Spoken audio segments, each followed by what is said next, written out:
Ramiro García de Dios, bona nit. Bona nit. Ramiro García de Dios es un jutge jubilado. ¿Ahora hace cuánto que se ha jubilado? El 3 de febrero del año 2018. Pero muchos años ejerciendo de juez. Desde 1987. Bastante. Y a usted le llaman el azote de la policía.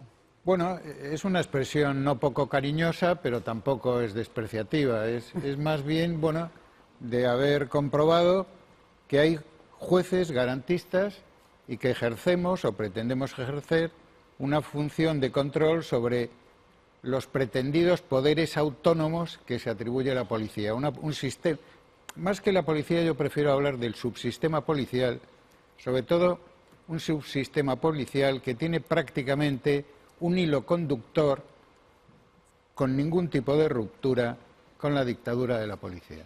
Y eso va creando una especie de sensación de poder autónomo para los cuales el juez de garantías, el juez que pretende controlar las llamadas extralimitaciones por otros llamados excesos, pero para un juez garantista los presuntos delitos que puede cometer un agente de policía en el ejercicio de su cargo, pues siempre es algo no precisamente bienvenido y que a mí me ha merecido ese cariñoso apodo de azote. Oiga, es que de hecho cuando usted se jubiló hubo policías que brindaron. Yo creo que incluso hubo una gran fiesta, no sé si en alguna de los saraos que hay en la Villa de Madrid, pero yo creo que hubo fiestas.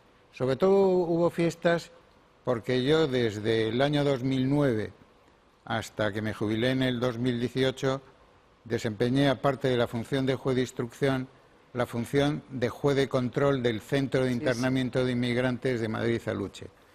Y ahí yo entré en un espacio que llevaba desde el año 1986 sin ningún tipo de control. Era un auténtico islote sin derechos y, por lo tanto, el que allí apareciera un juez que efectivamente se tomó en serio su papel de juez de control y, por lo tanto, de garantizar los derechos de las personas internadas, por cierto, a través de una interpretación que hubo de hacerse, porque tampoco el sistema legislativo, cuando crea la figura del juez de control, nos deja mucho margen para poder controlar efectivamente. Por ejemplo, yo me planteé y hablé con compañeros y compañeras mías cerrar el CIE y efectivamente no tenía atribuciones legales para cerrarlo, si no lo hubiera cerrado.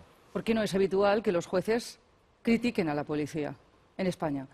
Desgraciadamente el subsistema policial, por causas que yo creo que todo el mundo puede entender, ha tenido una gran conexión con el aparato judicial penal, sobre todo con los jueces de instrucción. Algunos compañeros míos, no voy a nombrar a nadie porque además lo tienen escrito y no quiero dedicarme a hacer citas, hablaban utilizando el término siguiente: la fuerte relación promiscua entre la judicatura penal y el subsistema policial. Claro, yo creo que ese término promiscuo es altamente expresivo de lo que significa. Sí. Estábamos escuchando a Paula. Paula ha estado 9 días en prisión y es una de las personas detenidas que ha salido, pues justamente hoy hemos podido escuchar lo que decía. Comentaba que la prisión, o sea, que se está utilizando la prisión para asustar a los manifestantes. ¿Está de acuerdo usted?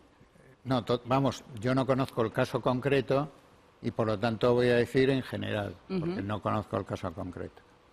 Se está utilizando la prisión provisional no solo para amedrentar, sino también a modo de escarmiento y, sobre todo, por un efecto que es todavía, aunque opera más a largo plazo, que es el efecto desaliento.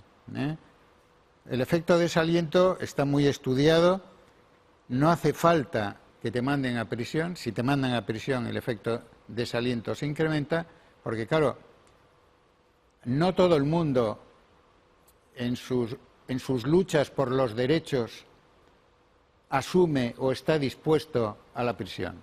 La prisión es muy dura. Yo estuve en prisión un mes en los tiempos de la dictadura Y bueno, pues estuve un mes nada más.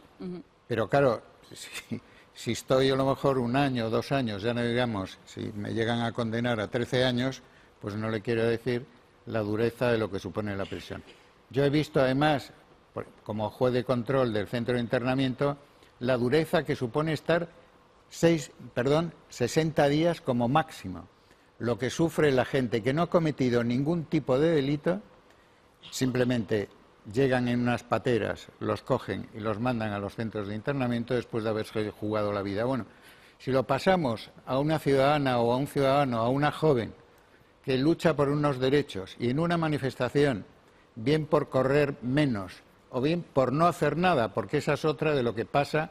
Yo, claro, en mi gran número de años he tenido multitud de atestados policiales que acabaron con personas detenidas 3 días en comisaría, 1 día en el juzgado y archivados prácticamente al día siguiente. Es decir, donde no había nada. ¿Por qué? Porque esa autonomía del Poder Judicial para la construcción de los atestados les permite una construcción, sobre todo por la técnica de, si usted coge un atestado y comparecen 4, los 4 que firman dicen lo mismo y después en el subsistema o sistema de la justicia penal de instrucción, esa complacencia, esa especie de compadreo, utilicemos un lenguaje sencillo para que todo el mundo nos entienda, hace que el policía tenga una especie de fe en lo que dice. Ya no es simplemente la famosa presunción de veracidad, que además en derecho penal bajo ningún concepto un policía testigo puede tener esa presunción de veracidad, bajo ningún concepto en un Estado democrático. Sin embargo, lo que he dicho antes de esa relación estrecha, esa relación de compadreo, seamos claros, entre la justicia penal de los jueces de instrucción, y hablo mayoritariamente porque efectivamente hay excepciones, Yo ya lo he dicho multitud de veces, la carrera judicial mayoritariamente es conservadora, hay un sector minoritario progresista, pero atención, hay también un sector minoritario neofascista o autoritario. Yo voy a poner el último ejemplo. El presidente del Tribunal Superior de Justicia de Castilla y León, señor Asunción, en su crítica tanto a la exhumación del genocida como a la ley de memoria histórica. Bueno, si usted lee lo que ha dicho, verá que ahí late un presidente de un Tribunal Superior de Justicia, no solo autoritario, sino neofascista o franquista. Oiga, esto que cuenta da mucho miedo, ¿eh? Lo que cuento es para estar preocupados por la deriva autoritaria que viene y la que va a venir. ¿Por qué? Pues porque están habiendo luchas serias, luchas pacíficas. Lo que más preocupa al sistema son las luchas pacíficas. El sistema está encantado si hay violencia, porque con todo el aparato ultrarrepresivo que tiene, puede sofocar esas violencias y además cargarse de razones. Lo que tiene pánico es a la protesta pacífica, a la protesta masiva pacífica constante y continuada. Ahí es donde saben que al final pierden. Porque esta no la pueden frenar. Esa es mi opinión. Claro. Pablo decía también o hablaba de pruebas manipuladas. ¿Es posible que la policía manipule pruebas para encausar a alguien? Desgraciadamente sí. Desgraciadamente sí. ¿Y esto los jueces lo saben cuando ocurre? El problema es la dificultad muchas veces para llegar a la conclusión de que la prueba es manipulada. Y pongo un ejemplo. Si traen al juzgado de instrucción a la persona detenida y dentro del atestado viene una bolsita con un pedrusco, yo no sé si el pedrusco efectivamente lo portaba esa persona, porque el pedrusco se lo pueden colocar como que lo llevaba esa persona.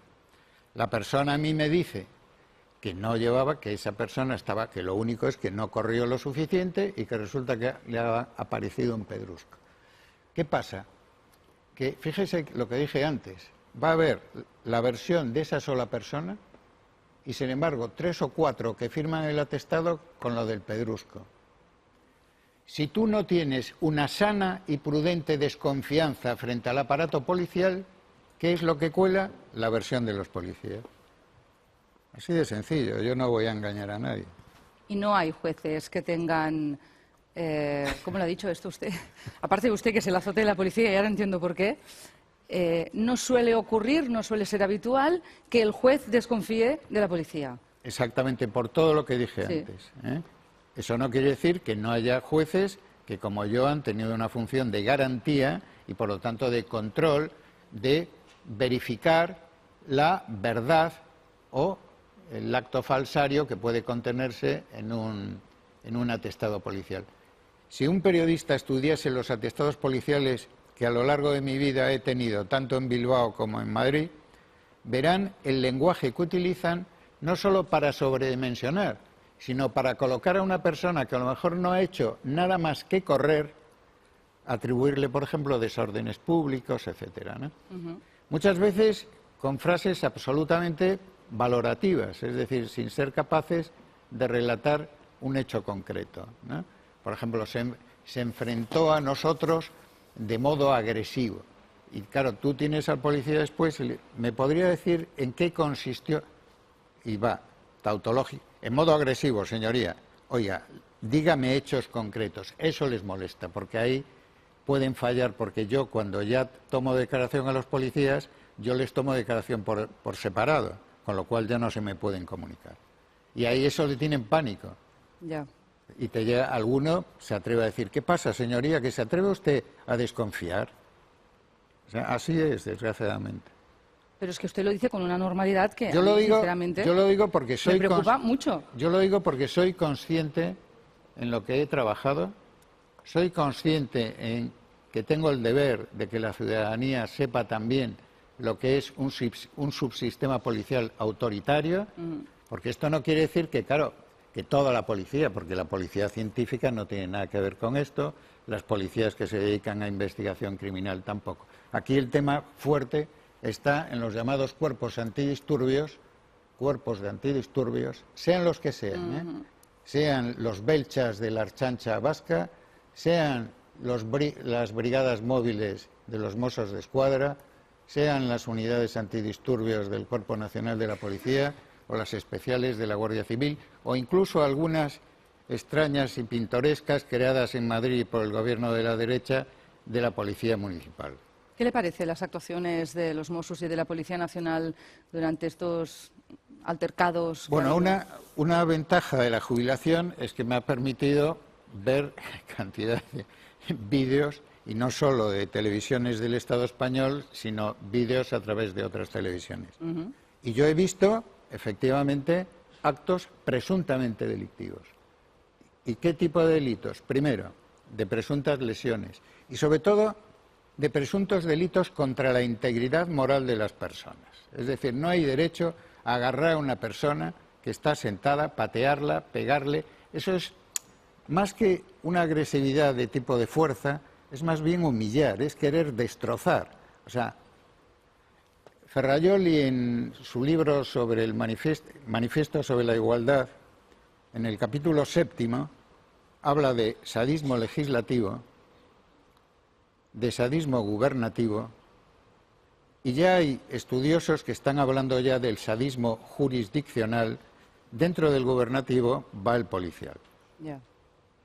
Esto está en la doctrina, el libro por eso lo nombro, porque si alguien se extraña, porque claro, cuando se habla de sadismo no se quiere decir que la persona sea un sádico comprobado o un psicopatón, no, eso no lo sabemos, pero que actos que evidencian un comportamiento sádico y sobre todo denigrante para la integridad moral, para la dignidad, para ser claros, para que las personas lo entiendan bien, ya no es solo el acto lesivo de golpear en la cabeza o de disparar bolas de esas de goma o pelotas de goma, no, es esos ataques absolutamente, digamos que lo que persiguen es no solo generar miedo, por supuesto, sino mostrar la cara, diremos, del poder violento. Señor García, Eso es así. García de Dios, ¿usted coincidió con el ministro en funciones Grande Marlaska en el País Vasco como jueces de instrucción? Coincidimos los dos. Yo estaba en el juzgado de instrucción número 9. Coincidimos prácticamente 5 años y medio, cerca de 6 años. Lo conozco bastante bien porque éramos nada más que 10 jueces de instrucción. Y así como en Madrid, en la Plaza de Castilla, éramos 50 y tantos, pues en cambio en Bilbao tuve mucha relación. Y tuve la ocasión de comprobar qué tipo de juez era, lo mismo que ya no en Madrid, porque yo el tiempo que coincidí en Madrid con él, pues prácticamente ni nos hablábamos, pero en Bilbao sí, y bueno, ¿Ha no comparado sé, la situación en Cataluña con la que hubo en el País Vasco? eso es, en fin, que quien me escuche no vea nada, vamos a ver cómo. Eso es de una intensa o acusada miseria moral e intelectual. Yo he vivido en el País Vasco 8 años y medio y he visto lo que he visto. ¿Qué pasa? Que el señor Grande Marlaska ha contado el número de contenedores, ha contado el número de piedras, ha contado el número de incendios. En el País Vasco, por ejemplo, se quemaban autobuses, se quemaban sedes de partidos políticos, se quemaban oficinas bancarias, etcétera. Y la lucha, claro, él, después de ver lo torpe de sus primeras declaraciones, intentó hacer un cambio diciendo que no quería referirse con eso en la comparación con la lucha armada de la organización terrorista ETA, ¿no? Bien, yo aquí no voy a decir una cosa que es la siguiente. En el País Vasco, en las luchas obreras, bien de la siderurgia, bien del naval, hubo episodios que, comparados con los que yo he visto en Barcelona, los de Barcelona eran juegos de indios y comanches, vamos. ¿Qué tipo de juez era Grande Marlaska? Que no me lo ha dicho. Un juez... No se me vaya tan lejos y cada vez se va más lejos. Se va apartando. Un juez antigarantista, un juez autoritario, un juez... Fíjese, relacionando con lo primero, un juez con una mentalidad policial. Esa mentalidad policial, cuando después él se va de juez de instrucción central a la Audiencia Nacional, lo hace tan bien en la colaboración, en la complacencia con el subsistema policial, que le dan medallas por todas las esquinas. Y eso le sirve para un ascenso meteórico dentro de la carrera judicial, que a su vez tiene una conexión muy fuerte con ser un juez muy querido por el subsistema policial y también por las organizaciones de víctimas de terrorismo. Esto hace que un juez mediocre, un juez autoritario, haya podido llegar a ser nombrado ministro. No me extraña que luego en Madrid no se hablaran, ¿eh? Yo ya lo he dicho. ¿Y de Carlos Lesmes? Bueno, Carlos Lesmes es el prototipo del príncipe del siglo XVI, ¿no? Es el típico, lo que llamamos en la carrera judicial, el juezón, ¿eh? ¿Y qué quiere decir? Bueno, pues que es un hombre al servicio del Estado. Y no, aquí no quiero decir que él sea una persona que en todas las actuaciones sea un prevaricador. Lo que sí quiero decir es que en multitud de actuaciones los criterios de mérito y capacidad, por ejemplo, para los nombramientos, los ignora totalmente y opera al servicio de los partidos, porque el Consejo General del Poder Judicial está dominado y controlado por lo que en la teoría tanto Ferrajoli como otros autores denominan el sistema partitocrático. Entonces, claro, tú estás al servicio de uno o de los dos partidos, hoy por ti, mañana por el otro, nos intercambiamos los cromos, etcétera. Y ahí Lesmes ha contribuido, es decir, si el Consejo General del Poder Judicial y el sistema de Poder Judicial dentro de la opinión pública ya tiene cotas altas de falta de credibilidad, Lesmes y este Consejo han contribuido a degradarlo todavía más. Bueno, ya me queda preguntarle por Marchena, no sé si le conoce. Bueno, Marchena es también el clásico jurista del príncipe, es decir... Hay unos cuantos de estos ya, ¿eh? Es capaz de, a cualquier letra, pues ponerle aparente música jurídica. Por ejemplo, yo, estudiando la sentencia del Procés, no es leer, la he estudiado a fondo.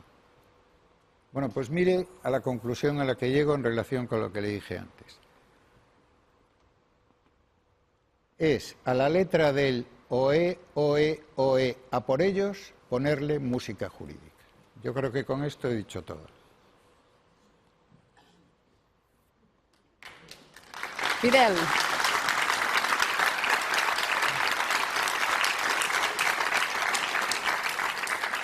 Andaban, Fidel, digas. Buenas noches.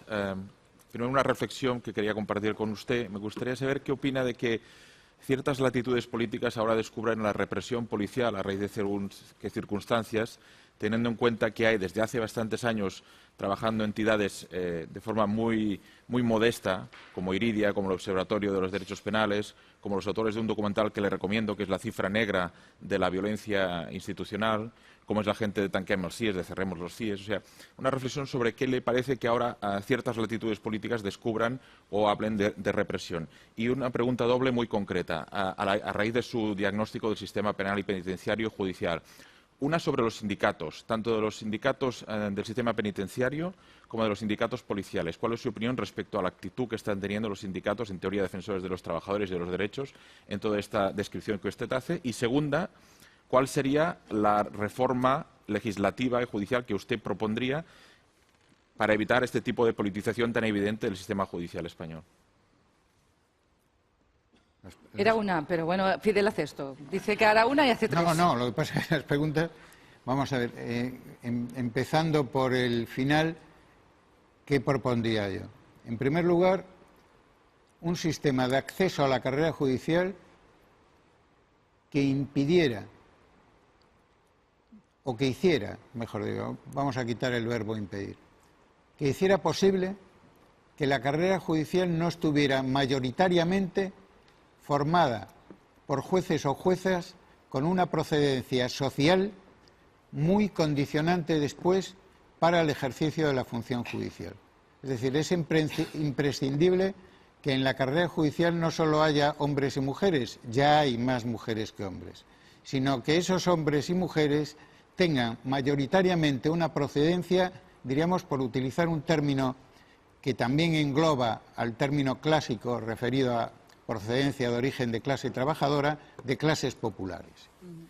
Y a su vez con un sistema de formación que evitara que la formación sea la del loro cantando temas.